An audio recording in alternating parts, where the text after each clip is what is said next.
அதே காத்து வாசம் வேற, அதே மண்ணு வண்ணம் வேற, அதே மக்க வாழ்க்கை வேற, ஒண்ணு மட்டும் மாறவில்லை.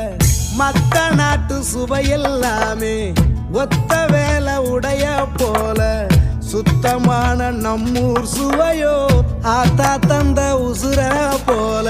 மூட்டி பாசம் கொட்டி சமைச்சது திண்டுக்கல்லு தலப்பா கட்டி, நெய்யூத்தி நேசம் கொட்டி இழுக்குது திண்டுக்கல்லு தலப்பா கட்டி.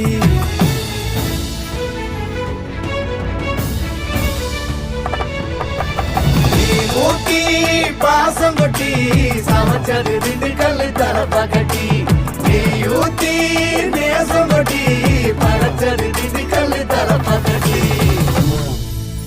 படைச்சது திண்டுக்கல்லு தலப்பா கட்டி.